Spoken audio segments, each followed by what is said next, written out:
Podsa saiu mais uma vez do escritório e hoje a gente veio para campo. Sabe onde é que a gente está? Nós estamos no laboratório da ALS Oil and Lubrificante, aqui em Parauapebas, na nossa cidade, na cidade de Podsa. E essa empresa, como anteriormente nós já fizemos um episódio, podcast gravado lá com o Lamartine e com o Jodson, nós viemos aqui a campo conhecer um pouco do trabalho dessa empresa que traz soluções para a lubrificação da sua frota, lubrificação dos seus veículos, o trabalho que a ALS desenvolve.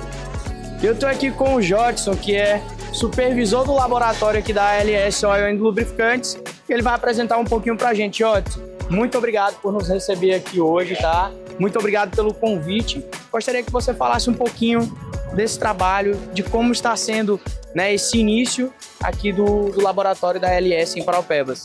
Está sendo um início muito bom, estamos com bastante amostra, um volume bom de amostra. Nós iniciamos já tem aproximadamente um mês, já estamos trabalhando firme aqui com os clientes e aí eu queria mostrar para vocês o laboratório melhor. E aí, pessoal, vamos com a gente, acompanha essa visita aqui no laboratório da ALS Oil and Lubrificantes em Parauapebas. Aqui é feito nós pegamos a etiqueta do cliente, bipamos ela, depois nós colocamos a etiqueta do laboratório, para poder diferenciar um cliente do outro. Então, assim, pra gente, é tudo só amostra de óleo. A gente não sabe, tipo, esse é tal cliente, esse é tal cliente, esse é tal cliente. A gente não tem essa diferença, assim, se não me engano. Ele vai medir a quantidade eletromagnética da amostra. Basicamente, ele tem um campo eletromagnético que ele vai comparar ao campo da amostra. Então, assim, se ele tem um PQI alto, ele é um quantificador. Ele vai me indicar assim, ele tem um campo eletromagnético alto.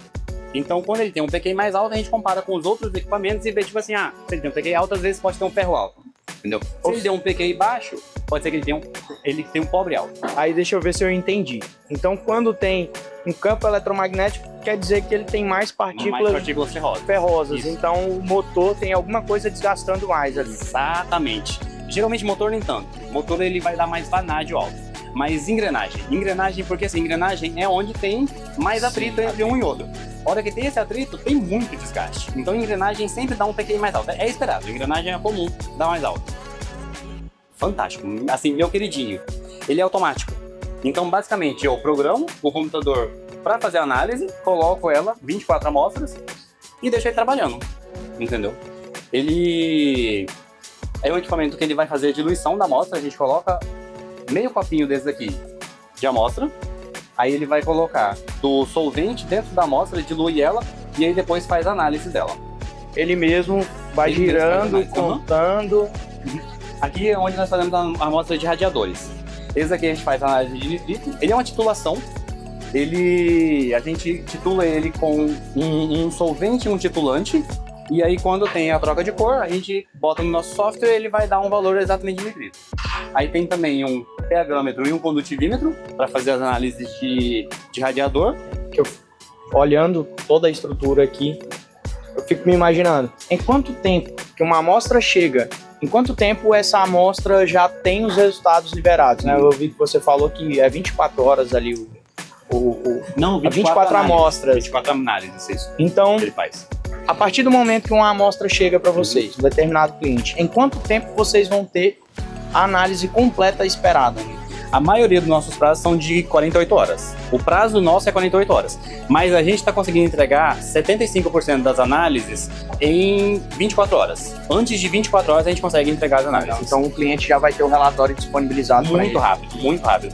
Tipo assim, às vezes a gente acaba fazendo as análises em menos de 12 horas e aí manda para o nosso setor de interpretação. A interpretação vai lá e vai registrar todos os resultados, vai ver tipo assim, isso aqui... Porque nossas análises são baseadas em histórico. Eles pegam o histórico e olham comparado. E aí ele vai lá e vai dar um laudo pro cliente, falando, olha, isso tá bom, isso não tá bom, entendeu? E dentro dessas análises todas que vocês fazem aqui, qual que é a mais demorada? Qual que é a que, de fato, tem uma demora um pouco pro resultado? Eu acho que nenhuma, assim, é demorada. O que demora é fazer todas elas para poder liberar, entendeu? Porque, por exemplo, o Spectroil, ele leva cerca de 2 minutos por análise para fazer. Então, tipo assim, em uma manhã você faz 100 amostras, entendeu? Corta essa, editor. O quê? Não, porque 2 minutos para fazer uma amostra, isso. Amostra. É muito rápido, muito rápido. Aí chega ao ponto de vocês terem que refazer mais de uma vez ou... Às vezes a gente tem que refazer. Porque assim, se uma amostra dá muito diferente do histórico, aí a interpretação manda pra gente de volta e falar, tipo assim, confirma pra mim esse resultado, se esse resultado realmente tá certo ou não. Todo dia, pela manhã, a hora que inicia o turno, a gente passa um óleo referência para garantir que o nosso equipamento tá calibrado e tá funcionando de maneira correta. Mas sempre que assim, volta muito resultado diferente da interpretação, a gente passa novamente referência para falar, tipo assim, ó, realmente, nosso equipamento está calibrado, nosso equipamento tá certo, e esse resultado é o resultado correto. Uma dica para quem é frotista que tem óleos de diferentes viscosidades. O que, que a ALS traz isso de... Tem alguma dica que a gente possa passar? O ideal é assim, faça análise. Faça análise, né? É, porque assim, você olhando a olho nu, você não consegue saber, tipo assim, igual se eu pegar uma amostra aqui, eu não sei qual a viscosidade disso aqui. É uma amostra de motor, porque ela é preta. Sim. É esperado que ele tenha uma viscosidade, a gente sabe que a viscosidade normal do motor é 15. Só que isso aí é o que fala no datasheet do óleo. Agora eu não sei se isso daqui realmente tá 15 ou não. Eu só vou saber quando eu passar no equipamento e o equipamento vai me falar. E isso aqui, por ser uma amostra de motor, ele não é esperado que ele abaixe a viscosidade. Se ele abaixar a viscosidade, a gente espera que ele pode ter uma contaminação por combustível, devido a ser motor que fica em contato com combustível. E aí quando ele abaixa, a gente vai lá e faz a análise do ponto de fulgor do motor. Que aí seria esse próximo equipamento. Ele também é um equipamento mais automático. Agora ele tá fazendo análise, mas daqui a pouco dá pra ver, ele abre essa portinha, joga um cadinho pra fora. Nesse cadinho a gente coloca 2 ml de amostra e ele fica medindo aqui, ó. Você vê ele mostrando? Ele faz um raiozinho. Ele tá nessa temperatura aqui, 160, 100 graus. 160 é a temperatura do forno e 100 graus é a temperatura da amostra. E aí ele fica dando esse raiozinho para poder ver se ele vai dar o fulgor ou não. Se ele deu o fulgor, ele para e me fala, olha, deu fulgor a tal temperatura. E aí a gente consegue saber com essa temperatura se ele tá contaminado com combustível ou não. Porque ele é o espectróio. Ele é um dos equipamentos assim mais complexos que a gente tem. Ele faz a medida de 22 elementos. E para usar ele, basicamente a gente precisa só de uma haste de carbono, um disquinho de carbono e um pouquinho da amostra de óleo. A gente pega um tantinho desse da amostra, coloca no equipamento, parametriza ele para poder ele rodar, dá start, em 2 minutos ele já me dá um resultado, com todos os elementos presentes naquela amostra. Esse para mim é o mais curioso, porque Nossa, na universidade eu tive na disciplina de materiais, nas disciplinas de materiais, metalografia principalmente, a gente tinha contato com um espectrômetro, né? Que era para medir a quantidade de elementos que tinham um determinado aço, uma determinada peça metálica. Então, deve funcionar bem parecido esse. É bem parecido, é bem parecido. Esse daqui, na faculdade, eu trabalhei com um chamado ICP. Só que esse daqui ele é parecido com o ICP, só que não é igual ao ICP. Esse aqui é o Rotating Disc Electrode. Ele é um RDE. Porque aí é um disco rotativo e um eletrodo de carbono que vai atomizar a amostra.